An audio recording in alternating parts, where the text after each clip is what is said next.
Good morning, everybody. So today we're going to be having a look at politics, as you may well be able to tell. What I would like you to do for your starter is try to name as many of these people and say what it is that they do.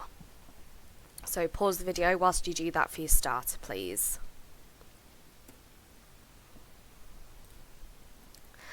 Okay, so hopefully you have noticed that this is, this is the cabinet.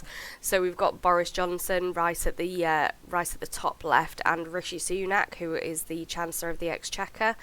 Those are probably the two most important people who you will tend to hear about if you watch the news. But there are also other important people as well. So, for example, Priti Patel, who is the Home Secretary, Matt Hancock, the Health Secretary. There are lots and lots of really important people who have a very large say in what it is that we do with our lives. So, politics in the UK then. How do our politics work? That is what this today's tutorial is all about.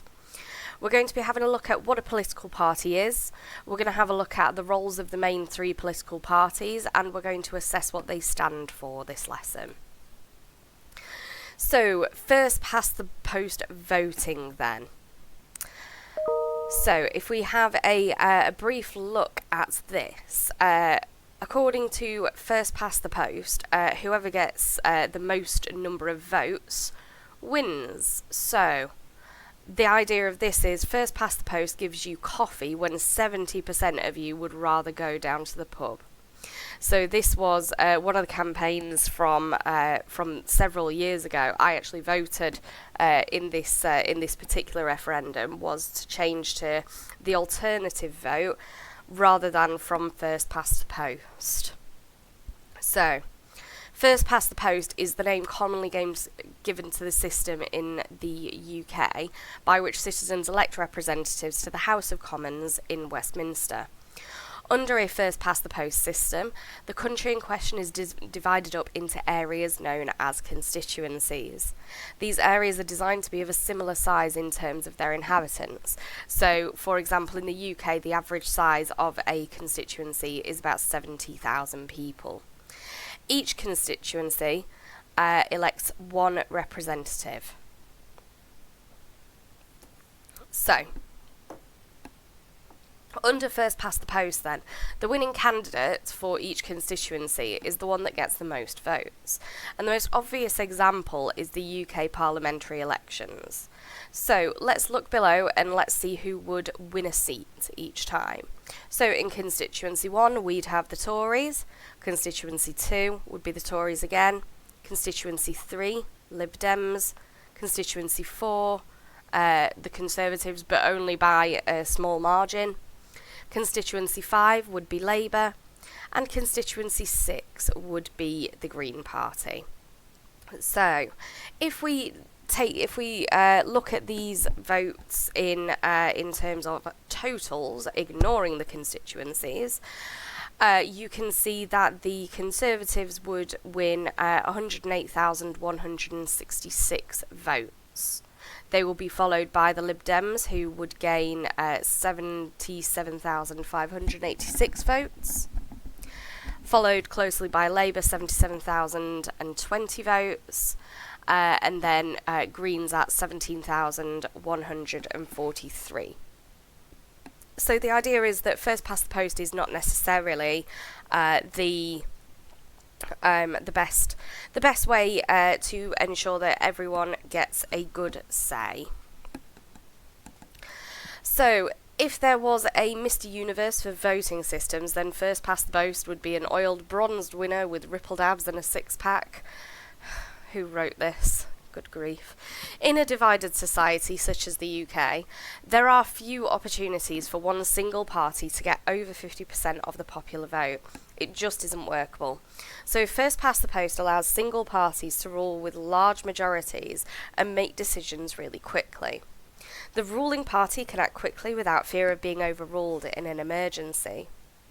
So If a party puts forward a mandate that wins them the bulk of the seats, then surely we should give them a chance to implement that model. But if they fail, we can get rid just as quickly.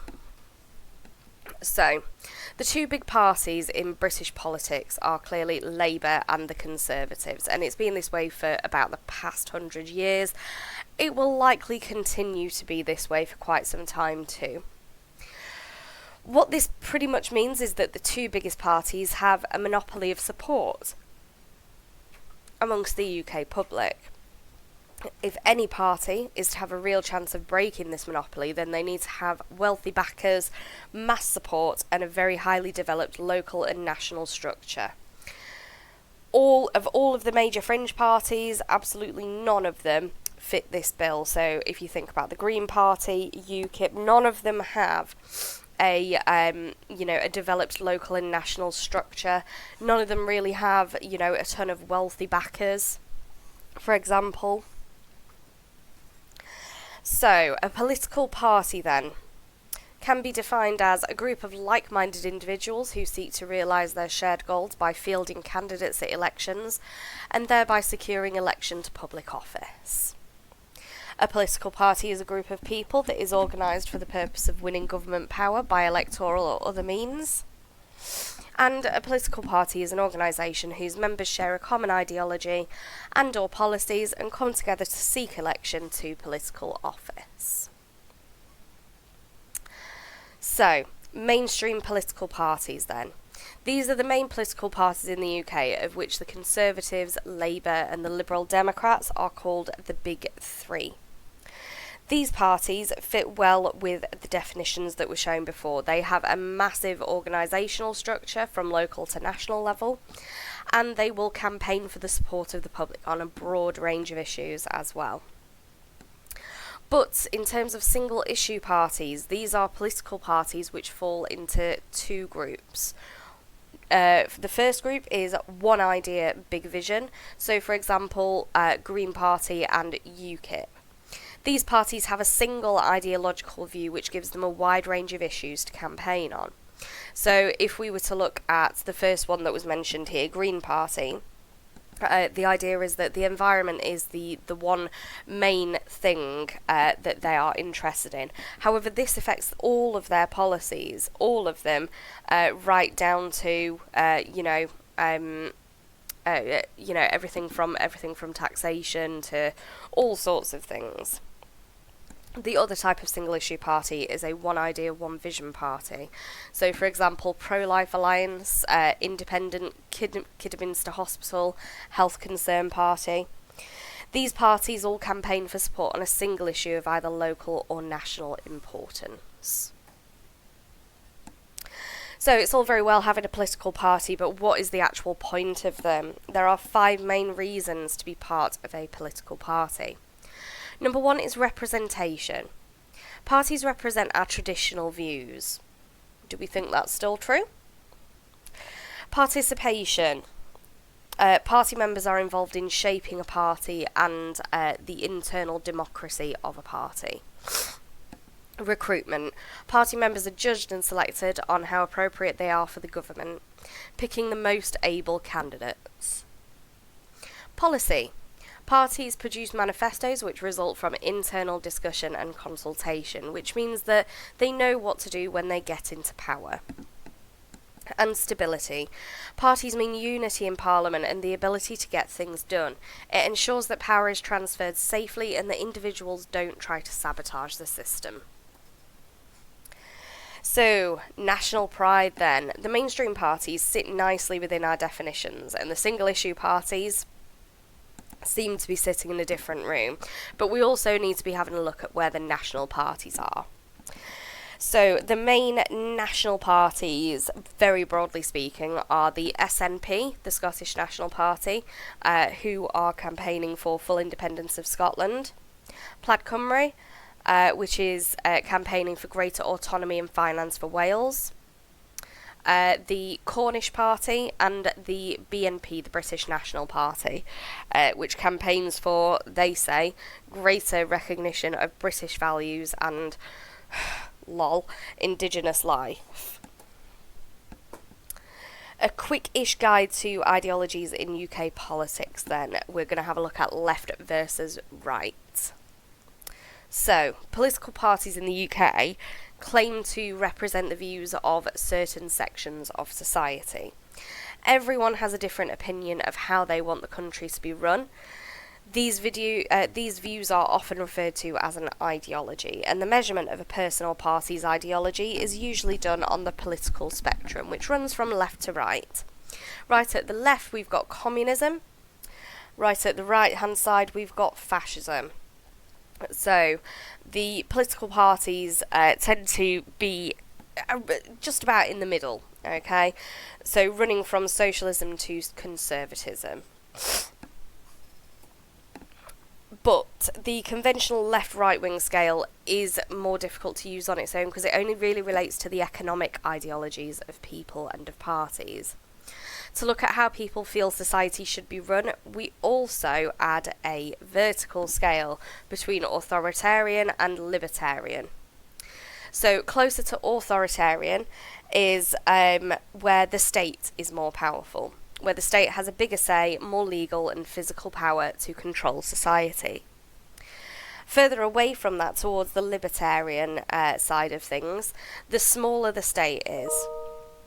Traditional features such as welfare and public services are removed to allow greater individual freedom. So what do the parties want then?